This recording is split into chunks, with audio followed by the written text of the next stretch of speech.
Nos encontramos en la segunda lección de nuestro folleto de El Génesis, un folleto que es un folleto maravilloso porque vamos a estudiar un libro maravilloso con muchos mensajes para nosotros que estamos más cerca de la segunda venida de Jesús de lo que imaginamos.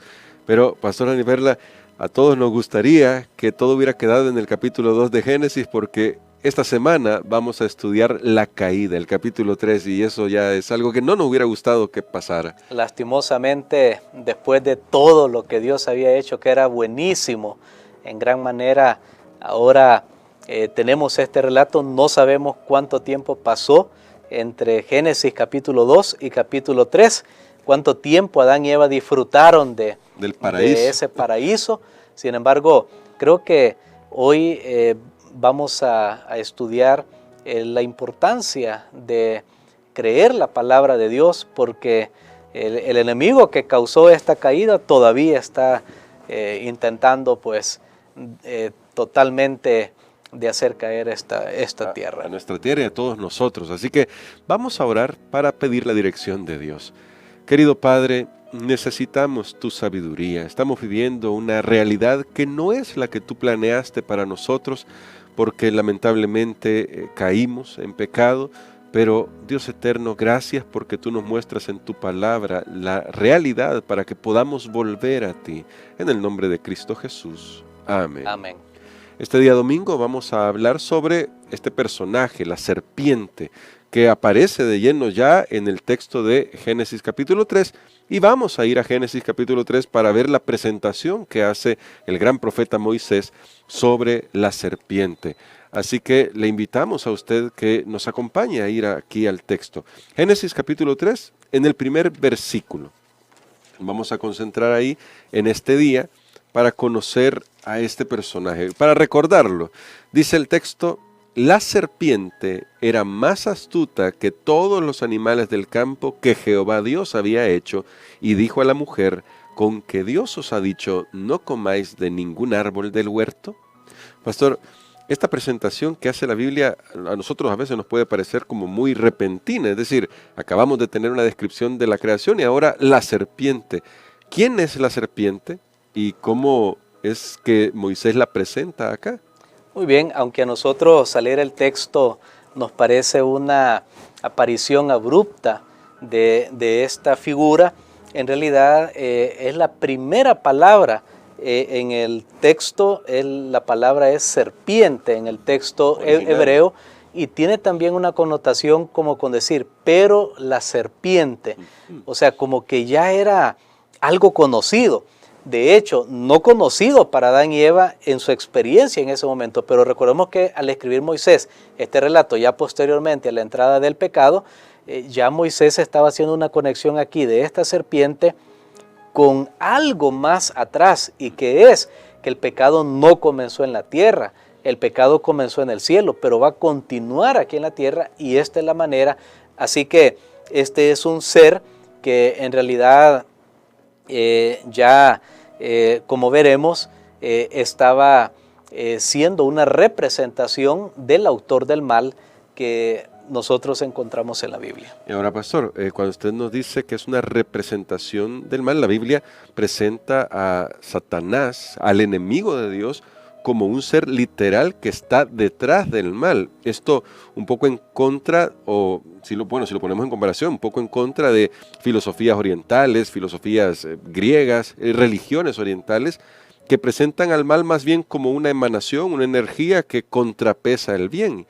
¿Por qué es importante el relato del Génesis para mostrarnos la realidad de este ser que está detrás del mal? Muy bien, es importante porque de hecho cuando vamos al último libro de la Biblia, allí se anuncia muy claramente que la serpiente antigua es el diablo y Satanás. Así Apocalipsis capítulo número 12, nosotros encontramos esto, y era un ser de luz. Isaías capítulo 14 y Ezequiel capítulo 28 nos hablan que este ser que ahora es conocido como la serpiente, de hecho el diablo tiene unos 40 nombres en la Biblia, más o menos, ahí usted puede recordar el león, el engañador, el ladrón, bueno, hay unos 40 nombres. Entonces esto de serpiente es uno de esos nombres, porque es las diferentes maneras como él actúa sigilosamente o abiertamente en este mundo, y es el autor y el responsable del mal.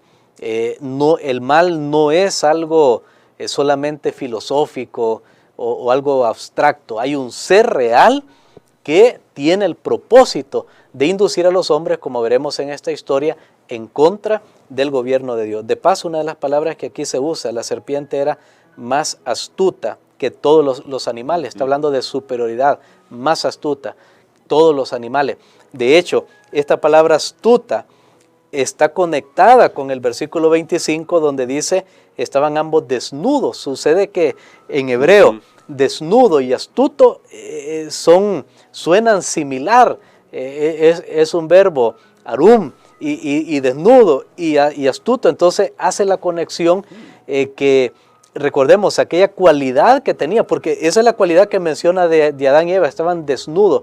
Implica inocencia. Está hablando de inocencia, sin embargo, el enemigo usa esa inocencia porque astuto puede ser en el sentido prudente, en un sentido positivo, también en un sentido negativo, pero aquí hay un juego de palabras para conectar estas dos cosas. ¡Wow, qué tremendo! Bueno, indica que Satanás se va a valer de medios que le permitan lograr sus objetivos, porque estos medios van a atacar algo que se ve claramente ya en el texto, los sentidos.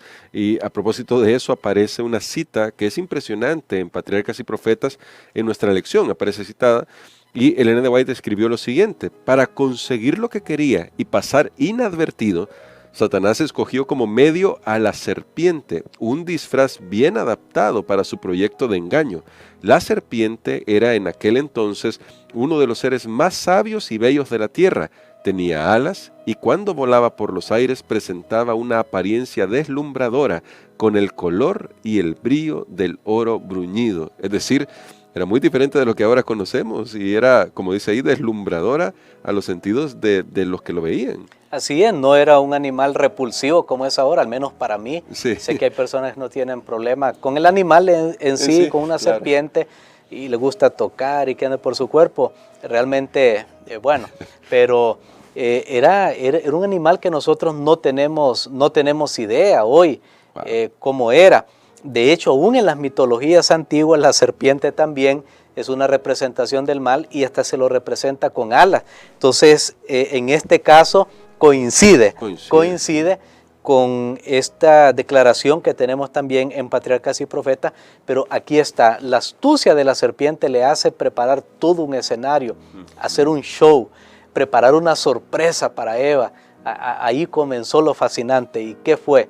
La primera sorpresa es que habla, es un animal que habla. Eva va caminando, los únicos dos seres humanos en esta tierra era ella y su esposo, pero los ángeles lo visitaban, Dios visitaba el huerto, pero Eva comienza a ver, bueno, ¿quién me está llamando? Parece que ella andaba cerca del árbol, y andaba cerca del árbol porque ella estuvo haciéndole números. De hecho, cuando leamos, más adelante nos vamos a dar cuenta que ella estuvo pensando acerca de ese árbol, que Dios les había dicho que no comieran.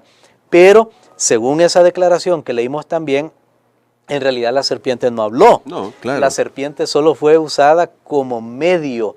De ahí viene la palabra medium. Bueno, creo que es en inglés un medium. Es un canal para unir dos cosas. Por ejemplo, el mundo invisible del visible. Hoy el espiritismo está muy en boga y se usan estas cosas que fascinan. Es como que uno vaya caminando por la calle y hay un gato y de repente lo llama uno por su nombre. ¿Eso le llamaría la atención o no? Bueno. Claro que le llamaría la atención. O sea, sería algo que usted se espantaría, claro. Yo me sorprendería. Ahora, eso usa Satanás, pero no solamente eso, sino que aquí dice la serpiente que era más astuta que todos los animales del campo que Jehová Dios había hecho. Vemos que ahí están las dos palabras, sí, Jehová Dios, que es Elohim, el Dios creador, y Jehová, que es el Dios más íntimo, más cercano. La serpiente fue hecha, o sea, el mal no es, o ¿cómo lo vamos a decir en esta manera? No nos preocupemos en un sentido que el mal es algo eterno, algo que que viene ahí, no, el mal apareció tristemente de una distorsión de algo bueno que Dios había hecho. De hecho, no hay explicación para el mal, y yo creo que hacemos bien con tener mucho cuidado, porque aquí Eva, cuando vio eso, ella tendría que haber salido corriendo, pero se puso a discutir con Satanás. Recientemente estaba leyendo una declaración en el Deseado de toda la gente que dice que ningún ser humano ha igualado jamás la capacidad intelectual de Satanás. Imaginémonos nosotros, si doblegó a Eva aquí, que estaba comenzando el pecado, ¿qué no hace con nosotros después de 6,000 años que ha tenido tanto éxito aparentemente con el mal? Y ahora cuando él habla, dice, con que Dios, no usa la palabra Jehová Dios, quita el de intimidad, deja a Dios como un ser frío, distante, egoísta. Sí es creador, sí hay un Dios. Satanás no te dice que Dios no existe, no. Dice, sí hay un Dios, pero mira, no debe ser tan bueno. De hecho, aquí cuando él habla, es el primer intérprete de las palabras de Dios. Así que el primer comentador, el primer comentador de la palabra de Dios, adivinen quién es. Aquí Tremendo. está diciéndolo. Por eso hay que tener mucho cuidado. Cuando usted estudia de religión en la iglesia, no piense, todas las iglesias son iguales, todos hablan de Dios. No, por eso tenemos que estudiar, y esto es impactante. Pues es impactante, sí. Bueno, ya nos deja a nosotros pensando, pero entonces, pastor, sinceramente sí, como usted lo dice, es el primer comentador de la palabra de Dios. No se presenta como un enemigo de forma abierta y no está tratando de contradecir. Sin embargo, es la forma en que usa para engañar a Eva. Y ahí que quiero conectar dos preguntas. ¿Cómo podemos estar alertas a este tipo de engaños en los que Satanás trata de decirnos, mira, esto está bien, pero podríamos cambiarlo un poquito? ¿Y cómo podríamos estar alerta a eso? Atentos a la palabra de Dios. ¿Qué es lo que nos salvaguarda? Muy bien, yo creo que debemos tener mucho cuidado, como usted lo ha dicho, porque de paso, cuando él dice, no comáis de ningún árbol del huerto, Dios no había dicho eso. No, claro que no. Pero aquí el árbol de la ciencia del bien y del mal, que Dios les había dicho exclusivamente solo uno, que no comieran, él lo unió con los demás árboles, lo hizo parte de todo lo que Dios había dado permiso para comer, y allí él borra esa distinción. Es muy astuto, muy astuto. No menciona, porque si le hubiera dicho, bueno, Eva, Dios te dijo, ¿verdad?, que no comas del árbol de la ciencia del bien y del mal. Solo estaba repitiendo. Hubiera, repetido, pero hubiera repetido correctamente, claro. Pero aquí lo hace con duda. Lastimosamente Eva, ya con ese show que le hizo, que es un animal hablando, y ahora con esta confusión que ya el árbol de la ciencia del bien y del mal lo pone al nivel de todos los árboles, o sea, ya no es malo. Ahora Eva está confundida, ahora Eva se ha desbalanceado. ¿Y cuál era su único remedio? Aquí eran dos cosas. Uno, huir, no discutir con el enemigo, porque ni Dios lo hace, como lo veremos aquí en este relato de Génesis 3 más adelante. Y la otra salvaguardia de Eva hubiera sido, y era, y es para nosotros, creer la palabra de Dios. Amén. Perdimos el paraíso por dudar. Ganamos otra vez nuestra salvación cuando creemos sin dudar, cuando creemos como un niño cree en la palabra de sus padres. Entonces, pastor, creo que hoy podemos orar y le vamos a pedir que ore por nosotros para que podamos tener esa fe de creer en lo que Dios nos dice y no poner en duda, como Satanás trata hoy con tanto borbandeo sobre nuestros sentidos, de ponernos en duda sobre quién es el Creador, nuestro Dios, nuestro amante Salvador. Ore por nosotros para que podamos tener esa fe que necesitamos para enfrentar los ataques del enemigo. Amén. Padre, gracias te damos, Señor, porque tú eres un Dios de amor. Gracias porque tú eres bueno, para siempre es tu misericordia. Y gracias, Señor, porque podemos aferrarnos a tu palabra como nuestra única salvaguardia, aferrarnos a tu palabra totalmente, indivisamente, sin ninguna duda, para que podamos vencer efectivamente los ataques del enemigo. Ayúdanos, Señor, para creerte. Hay muchas cosas que pueden tratar de desbalancear nuestra fe, pero ayúdanos a mantenernos siempre firmes en tu palabra. Quita al enemigo de nuestras vidas, Señor.